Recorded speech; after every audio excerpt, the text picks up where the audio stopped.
Lyra had never seen a human before. She had read reports about them, of course. Bold creatures, strange in their ways, carrying both fire and kindness in their hearts. But reading about them was different from standing in front of one. The desert, winds of a lonely planet blew against her cloak as she studied the stranded human who called himself Ethan. And then, with a mischievous thought, she touched a crystal on her wrist device. In a blink, Ethan's clothes shimmered and vanished. He stood there blinking, his arms instinctively moving to cover himself. Lyra smiled to herself, a playful spark in her eyes. She wanted to see what this strange species would do when stripped of its coverings. She did it only for her amusement. But Ethan didn't give her what she expected. Instead of falling into shame or anger, he let out a long sigh. Then, with the corners of his mouth turning upward, he said, "Really? That's your game? You take a guy's clothes in the middle of nowhere? Guess that's one way to introduce yourself." Lyra tilted her head, confused. Most beings she had studied would beg for their garments back, would panic at the thought of being seen in weakness. But here stood a man who laughed in the face of embarrassment. For Ethan, though, laughter was only a cover. Deep inside, he was far away from the people he loved. Months before, Ethan had lived on Earth, close to his younger sister Claire. They shared everything: walks by the river, late-night talks under the stars, silly arguments about music. But Claire had been chosen for a research mission across the colonies, and she had left. Ethan told her he was proud, but when she stepped onto the ship and disappeared into the stars, he felt like half of his heart had gone with her. Now, stranded on this barren planet after his own ship malfunctioned, he felt the weight of distance, even more. He thought of Claire every night. Did she miss him? Did she think of him at all? He wanted to reconnect, to reach across the stars and say, "I'm still here, I still care," but he didn't know how. When Lyra's trick left him standing bare in the desert, it reminded him of that distance. Naked not only in body, but in spirit, stripped of all defenses, reminded of how small and exposed he felt in the universe. But Ethan had learned one truth from being human: weakness could be turned into strength. Lyra crossed her arms, amused. "You are not afraid? Not ashamed?" she asked in her melodic alien voice. "Of course I'm ashamed," Ethan admitted, chuckling. "But what's the point of showing you that? If I laugh, I win. If I cry, you win. I'll take my chances." With the laugh. Lyra blinked. That was not the answer she had expected. In that moment, Ethan thought of Claire again. She used to tell him the same thing. When life tries to embarrass you, laugh at it. When life pushes you down, smile back. Maybe it was her voice inside him that gave him the courage now. The day stretched on.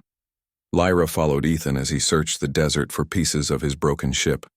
She teased him more than once, making mirages appear, throwing dust into spirals, and watching to see if he would finally break. But each time, Ethan turned it into a joke. At one point, she sent an illusion of clothes fluttering down from the sky, only for them to vanish just before he touched them. Ethan threw his hands up and laughed. "Now you're just being cruel. You could have at least given me a hat." Lyra couldn't help it. She laughed too. And in that shared laughter, a small bridge formed. That night, under the cold stars, Lyra asked him softly, "Why do you keep laughing, even when you are alone, far from home, stripped of everything?" Ethan's smile faded a little and he looked up at the sky. "Because if I don't laugh, I'll remember how far away I am from my sister. She moved across the stars and I haven't heard from her since. I feel distant, like maybe I lost her forever. And that hurts more than anything you can do, to me." Lyra tilted her head. For the first time she understood this was not just play for him. His laughter was not emptiness, it was hope. "You care about her deeply," she said. "Yeah," Ethan whispered. "I just don't know how to reach her. But if I stop hoping, if I stop smiling, then I've already lost her."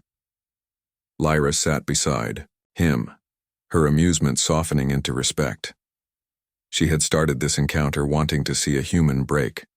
But instead, she saw a human's strength, the ability to stand tall even when stripped bare, the will to smile even when the universe turned its back.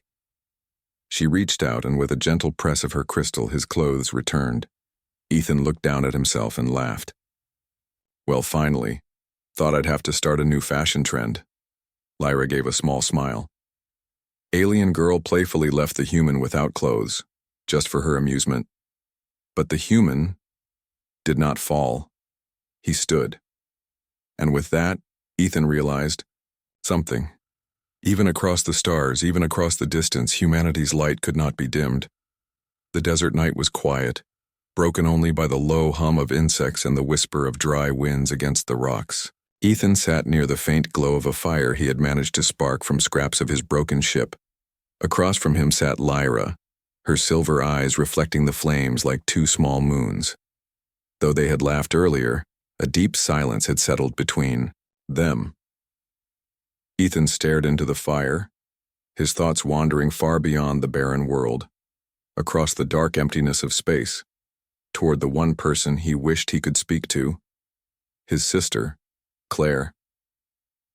Lyra watched him closely. His face shifted between faint smiles and quiet sorrow.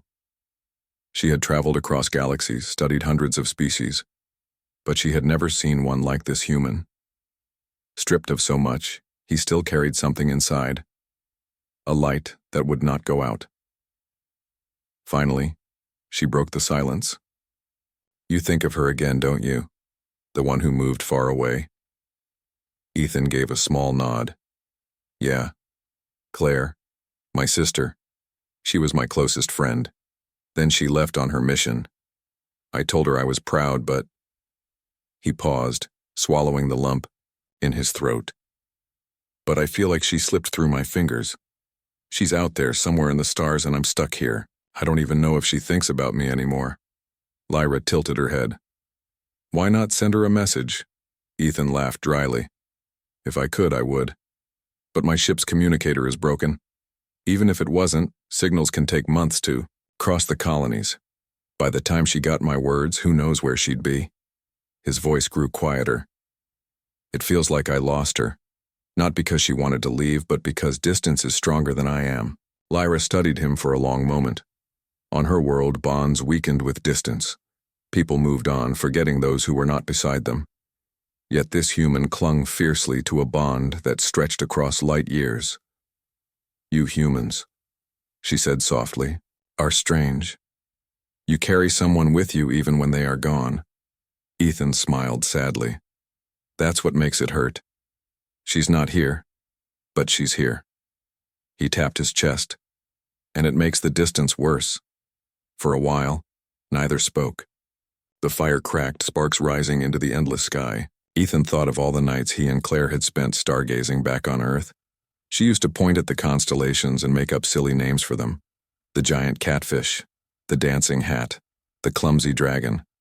He laughed at the memory, then sighed. I just want her to know I didn't forget her, that I'm still proud of her, that I'm still her brother. The next morning, Lyra walked with Ethan as he searched for parts of his crashed ship. She noticed how he spoke to himself under his breath sometimes. Words meant for his sister. Hey Claire, remember that time we got lost in the forest? Or, you'd laugh at me now, Claire, sunburned and half-baked out here. Lyra began to realize that for humans, speaking to someone far away was a way of keeping them close, even if there was no answer. When they stopped to rest, she asked, Why do you keep speaking to her if she cannot hear you? Ethan shrugged. Because it makes me feel less alone. It's like she's with me even if she's not. Does it help? Lyra asked. Ethan looked at her, and his eyes softened. Yeah. It keeps the hope alive. That night, as Ethan lay staring at the stars, Lyra used her wrist crystal to project shimmering patterns in the sky. Constellations of light danced above them. What's that? Ethan asked, sitting up. I listened to you speak of your sister and the stars you once shared, Lyra said. So I made new ones.